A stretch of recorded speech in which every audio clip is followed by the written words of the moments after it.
Merci beaucoup d'être venus si nombreux. Je tiens tout de suite à vous dire qu'il n'y aura pas de sang sur scène aujourd'hui, puisque nous sommes des gens passionnés qui aimons le conte, qui aimons les arts, qui aimons tout ce qui sert à nous dire. Et ça fait au-dessus d'une heure qu'on parle dans la loge, là. Il n'y aura pas de sang, mais il va y avoir de la passion beaucoup. Quand le conte débute, on est presque dans du concret. On est dans la maison familiale. Après ça, bon, il va aller faire un petit camp pour sa sœur dans le bois, une belle cabane, un ermitage, tout ça.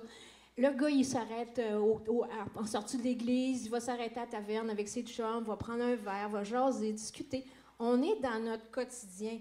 Puis tout à coup, le quotidien commence à changer. La femme jalouse arrive. Ça aussi, ça peut faire partie du quotidien. Mais où là, ça commence à aller vraiment mal, c'est quand le frère décide de couper les mains de sa sœur pour les apporter en preuve à sa femme. Là, évidemment, on tombe dans le merveilleux. C'est un, comme il dit, c'est un guerrier, c'est un homme de tête. Il veut pas se plier à ce qu'on lui demande de faire. Il réplique et là, on lui dit, OK, toi, tu répliques, toi, tu veux pas? OK, on va te tuer, carrément. Mais là, à un moment donné, il y a un choix qui s'impose à lui. En fait, on lui dit, au lieu de te tuer, sais-tu, on va t'embarquer puis on va t'amener à Montréal. Puis tu seras bourreau à Montréal. Alors, c'est ce qu'il dit à un moment donné. Il dit, c'est où Montréal? C'est quoi être bourreau? Bof, vaut peut-être mieux ça que d'être tué carrément. C'est le conte le plus primitif, le plus archaïque de toute notre gang de contes. C'est le conte qui, je dirais, dans la hiérarchie du développement de notre imaginaire, est le plus ancien. Il est à la base, quelque part, de quelque chose.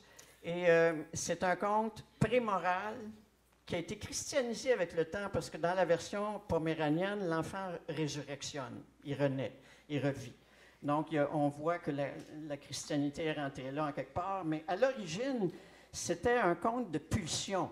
Puis je trouve que quand le chasseur a tué, un homme peut tuer un animal de 50 tonnes à lui seul, et quand il croise le regard de la baleine, et pour avoir croisé le regard d'une baleine, c'est sûr que ça a un effet absolument incroyable. Ça ouvre ta conscience que l'animal te regarde, l'animal pense, l'animal ressent quelque chose. C'est le point de vue de l'animal sur toi, alors que les autres, dans le bateau, célèbrent en buvant du rhum de la Jamaïque.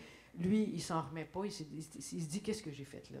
C'est une histoire de famille qui tourne mal à la toute fin. Mais on peut aussi en voir là-dedans une métaphore de la société, de l'humanité elle-même, qui, éventuellement, en tentant de dominer le monde, n'a pas le contrôle.